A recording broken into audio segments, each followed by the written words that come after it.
Well, it's interesting, as a family, you end up trying to hold it all together, and you end up being the ones that are, trying to fix the problems. So your legal problems and the fallout with family and the fallout with friends and all the different things that happens. I was thinking about it last night actually, and it was this, it was really just going from crisis to crisis. Except what was really interesting is, if you'd asked me at the time, did I think that I was in that state, I would have said no, because I didn't know any different back then. It was just, that was how it was, You know, we looked good on the outside, a family with, good resources, but internally, mate, we were a mess. Well, kids who grow up in alcoholic, addicted homes, they have really high prevalences of depression. I didn't know that back then. And so at sort of 2021, the wheels fell off for me, and I ended up in the worst of it, and I was sick for a long time. Probably 7 years of my life I was really unwell. 2 of those years were severe. I couldn't work, I couldn't really function. And I hadn't really made the link at that stage that somehow the environment had a part to that. And I don't know, I think some kids are more resilient than others and maybe have been able to sail through that, but I wasn't one of those kids. We spent our whole life, trying to focus on the person with the problem, the addiction, the alcoholic or the addict, and you take that through life. So you're not really good at looking after yourself. You're not really good at focusing on your own stuff, or realising that you've got needs and there's a lifestyle you need to live to stay well. I didn't get that, mate, until I didn't really start to learn that until I was 27. Wasn't until he got well, and in turn, really, the family started to recover as well. And we started to understand about this thing called addiction, and how it was beyond his ability. When he was in the cycle, he couldn't stop. And doesn't make it any easier. It was pretty frightening stuff. I'd go up there every night when he was asleep in bed. It'd be maybe Mum would be asleep. He'd been drinking, come in late, and he'd be asleep sort of 2 o'clock in the morning or something, and I'd be up there, this little kid, checking his pulse. Is he alive? Is he going to make it? Night after night. Well, at 20 years of age, I developed this panic disorder, and I start getting panic attacks. And what does my obsession become? Fear that I've got a heart problem. So here's me again, checking my pulse. Off to cardiologists. There's got to be something wrong with me. And I didn't understand health. My own mental health was so out of control. I was running to doctors every day, and even then, mate, I couldn't understand what all that was about. I was trying to control something. I thought of, it was sort of like the that superstitious thing, where if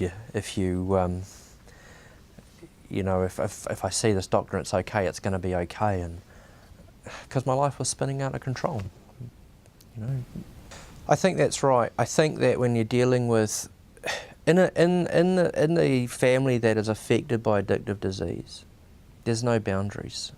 Nobody knows who's responsible for what. Everybody's trying to look after everybody else, and nobody's taking responsibility for themselves. It's, that's a hard. That takes time, and that sounds like chaos, and it is. I remember trying to have a relationship with my dad when he was clean and sober, and I was angry still, and I didn't know I was angry, but every time he'd say something or do something, I'd be on him. I'd be pissed off. He did something, or he didn't turn up, or he made a comment or whatever, and basically I was still, him, the alcoholic, was still in the room, and it was real hard to. I had to in a way forgive him, I had to let that stuff go, because there was no way that we were going to have a relationship in this moment if I kept doing that. And I remember one day just thinking to myself, man, I gotta forgive this guy, or we haven't got a hope, because you'd have this big argument and you'd find out there wasn't anything in it. You know, it was just me getting all wound up about something, but same old. My brother was probably the hardest one. You know, he was a really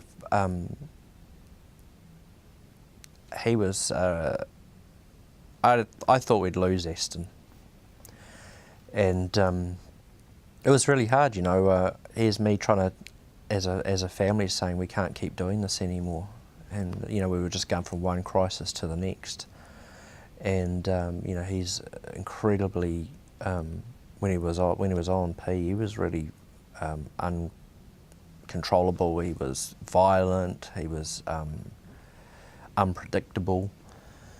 And I just didn't know. You know, you fear for your own life. I think everybody, if they were honest, at some stage in his active using, were, you know, fearful of their own life. And you know, it's not always. People don't just get clean straight away. You know, they relapse. And you know, Dad got clean straight away pretty much, but Aston had a period of being clean, and then he went back to it, and then I remember, mate, he was clean, and then I remember coming down to Rotorua, and there's a beer on the table, and I'm like, oh dear, here we go again. I'm lucky today. Both my family are both my father and my brother are in sustained recovery, and they're now both in the helping field, and are both helping alcoholics and addicts. You know, very fortunate as a family. That's what we do, because you know, the reality was when we were in active addiction, when our family was gripped by this disease, there was no help. I mean, you go to the doctor, Mum would go to the doctor, there'd be no solutions. You know, and you don't talk about it really. You just try to function poorly. I mean, what a huge thing. You know, you've got a husband who's out of control. You've got a son who's actively on meth. You've got another son who's in a psych ward. You know, and she's trying to do everything that you have to do, continue to keep the business running, and you know, make sure there's food on the table, and she'd work all day and come home to chaos at night. You know, I don't know how she survived. Recovery is really about, for me, it's when I got serious about taking responsibility for my own life and my own wellness. And it was when I was able to start making some choices about not getting too locked into what was happening in my family and more locked into what I needed to do. And, you know, recovery, and in many ways getting really unwell, I had no choice. It was either that or die. You know, I was going downhill so fast, it was survival. I couldn't, you know, it was living hell on earth when I was really sick.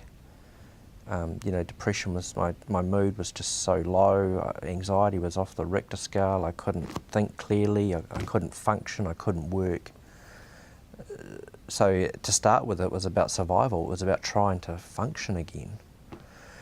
You know, morning readings I read each day that have a recovery focus. It's about having a balanced lifestyle, it's about looking after my own family. It's about having some, you know, I attend a community group each week, that's important for me. And, you know, every fortnight.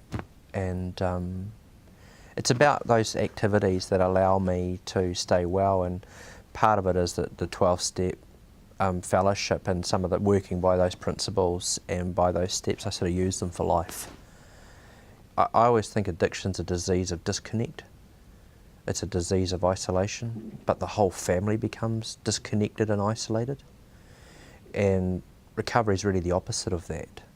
It's about reconnecting and being part of things that keep us well. And for me, you know, they talk about in the fellowship, they talk about higher power, and that's what it is for me. It's about something outside of me as I start to connect with things that help me.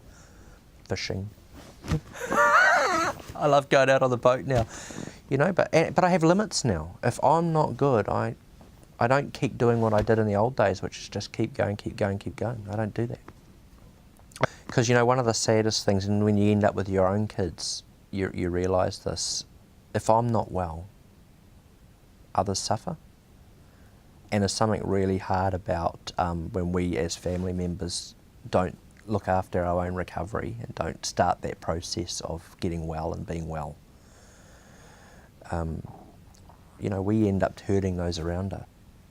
That's the casualty of unwellness, is you miss the good stuff. You can't be present because you're consumed by everything else that's going on. Addiction is generational, so it was in my father, our generation, and we know that there's a statistically a high chance that it will be that my kids may struggle with it. And I guess we do everything that we can to help them. You know, we practice those recovery ideas in our house. We don't want to do what happened in my house, where we didn't talk, we didn't trust, and we didn't feel. So we do talk about our kids' feelings. We want them to talk about that. We want them to have somebody that they can trust in, that's stable and secure, that's not forever changing. And we want to be able to talk about the things that really matter to them. So we do that. And we talk about addiction pretty openly and honestly. And both my kids, they're 15 and 14, they're both at this stage saying, you know, I don't really want to go down that road, so I'm not even going to look at alcohol or anything like that at this stage. They've seen the effects on us as a family. And that doesn't mean they won't, but we're pretty straight up about it. We talk pretty openly about it. Do you think, you know, I mean, would I idealise, you know, would you, well, I've got perfectionism coming into my head, but, you know, are you idealising the family unit? Do you think, you know, or in what ways are you idealising? Ask the question again in a different way. Do you think that, you know, is there a risk, in what way are you kind of... My wife and I, we do what we can to safeguard against it, but there's no guarantees. And I've been around long enough to see that. But I'm not going to do what we used to do, which is don't talk about these realities. And we are going to talk about it. And you know, I've my fingers crossed, and God, I pray that they don't have to go through that. God, I pray we don't have to go through that. As a teenager, I thought my mental health was completely separated, but was all part of the same picture. And some of the patterns of behaviour that I was demonstrating when I was unwell were patterns that were in my family of origin. Obsession, compulsion, you know, not talking, not trusting, pretending it's all okay when it's not okay. You know, that stuff doesn't really set you up for good mental health. Families are often really wounded. You know, when somebody's actively using alcohol and drugs, they miss most of it. They're off their face. They don't remember all the chaos. Families remember all of it. You know, you can't live in that environment. And you know what amazes me is how resilient families are. I'm just continually blown away how families are able to sustain that environment.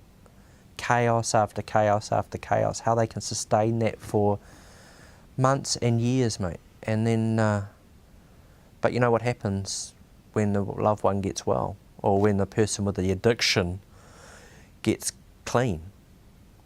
It's a bit like when you have a holiday at work, you get sick, all the wheels fall off, and all of a sudden they realise that they're angry. But you know, we're so used to being focused on everything else. We're really bad at being focused on ourselves. And you actually need people around you. You see, you don't get well. When I was really sick, you get real sick in isolation. You don't get well in isolation. You get well by being connected with people who are on a similar journey, you know, and people who can continue to sort of direct you back. So having a space where they can go and talk to others who have been in similar situations. And what I like about the 12-step fellowship is there's always somebody that's further down the journey, and you know, being able to talk about that. And there's good material, and this recovery journey is not new. It's something that, you know, thousands and thousands of people have had to step it out. I've often heard it said that, you know, I was sick every day, so it's important that I do something to help me in my recovery every day. And that can be starting with a positive recovery orientated reading that gets me thinking down that line. It can be going to a meeting. It can be, you know, with fellows. It can be being honest with somebody about what's really going on and some of the distresses and strains. Do you know how hard it is to reach out for help? To pick up that phone or go along to that appointment or see that person and say, you know, we're in trouble. I mean, is the police going to come along and take my father away and lock them up? Is CIF's going to get involved and take the kids? We underestimate, you know, how hard that is for families to say, I need some help, and as a family we need some help with this, I need some support.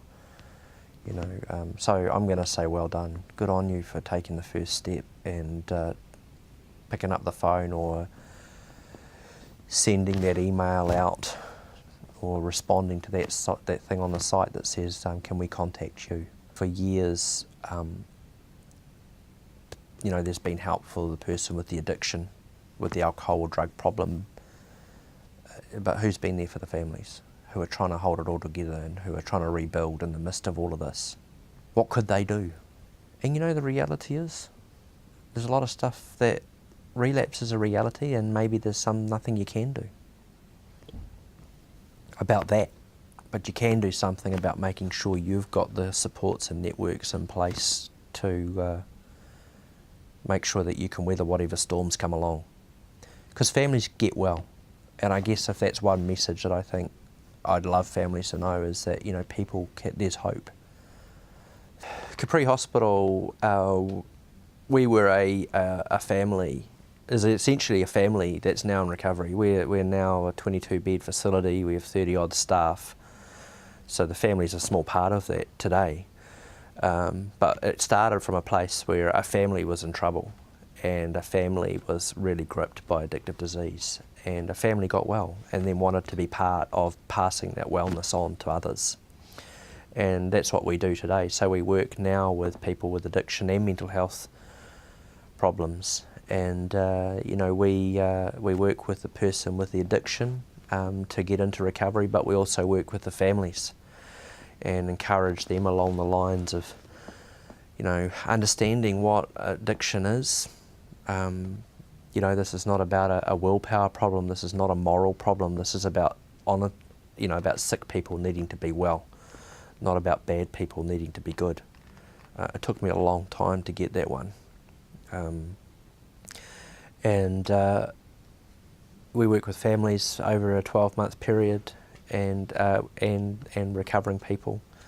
So people come in typically for about 4 weeks into residence, and while they're in residence we have family meetings, and those family meetings continue on for 12 months. And it's about learning about addiction, it's about learning about what treatment's all about, and it's about learning about how to support somebody when they're out of the treatment phase, and also as families, how do we start to repair and rebuild and shift the focus, I call it. Shift the focus where it's needed to be. And I want to really reiterate that, you know, if it wasn't for family members, many recovering alcoholics and addicts would be dead. You know, people say tough love. Well, yes, it is tough. There does come a point where you have to start saying, we can't do this anymore. And that's what, that's the message to families, is there is a point where you have to make some hard calls around the fact that if you as a family, I'm not talking about the person with the addiction now, I'm saying the other members of the family, if you don't start looking after yourselves and start saying we can't keep doing this anymore, then if you don't get to that point, then the family disintegrates.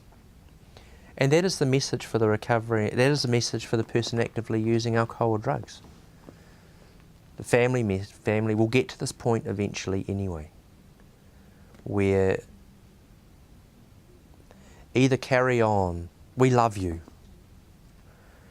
either carry on doing what you're doing. We'll reframe that, we'll start that from the beginning.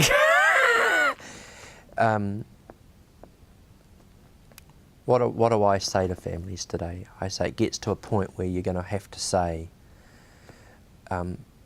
we love you, but we can't do this anymore. This is now affecting, I don't sleep at night. I can't function in my work.